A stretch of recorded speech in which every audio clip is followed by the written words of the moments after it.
Hello and welcome to Affinity. The histogram is one of the most useful little tools and indicators of a picture. Gives you some stuff that can help you decide what to do.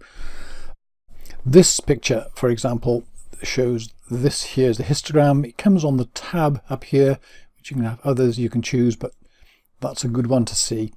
It's available on the developer persona and the photo persona and elsewhere, and it shows you on the horizontal axis here.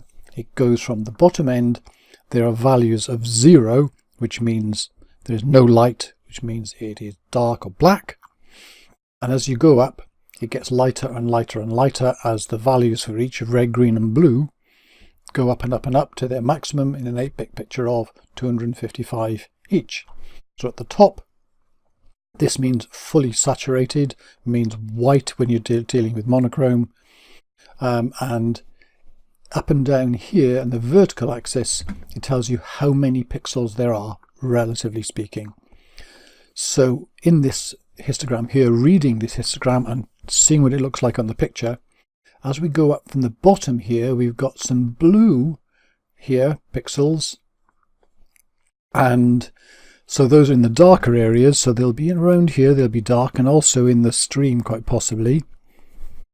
Then we go up, there's a bump of green and a bump of red, almost the same, and those are in the green areas and the red will be in the mud areas. There's several of those.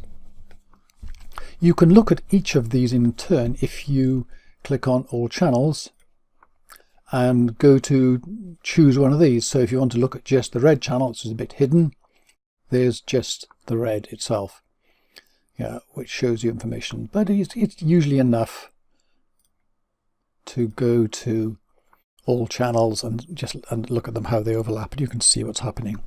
Where they all overlap, you get the white histogram there, which you'll see on other things, and it's not quite the same as all of these, so you could think there's space down here, but there's blue. We'll pick that up another time. What we've got on this histogram as well is an area up here which is empty. This means that in the lighter areas, because it's dark down here, middle tones, and light up here, there's nothing which is particularly light, which is why the picture is kind of a bit dull, and we'd want to do something about that. If I clicked on the photo persona, I get to the JPEG, and I go to I get to the photo. The JPEG that I've got here has happened because I've exported it to JPEG and then reloaded it. And what you see on here is this sort of fuzzy area. It's like a comb on top up here.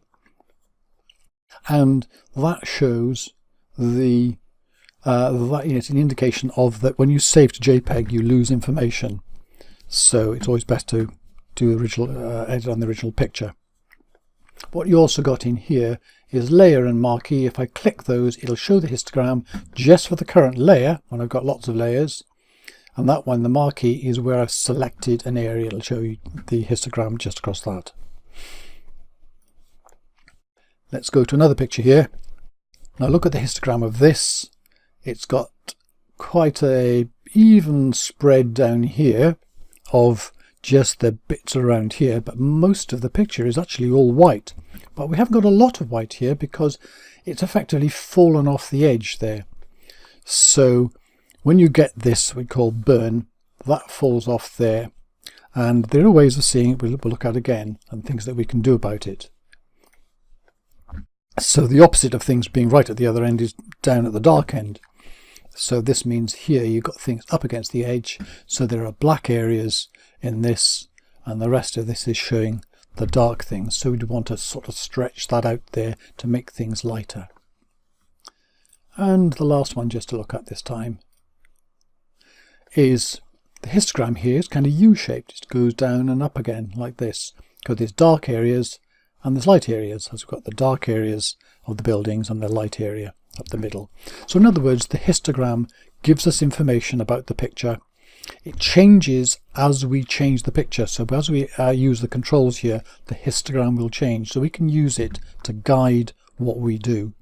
And we'll see that again in another video. Right, that's enough for now. I hope that was helpful, and thank you very much for watching.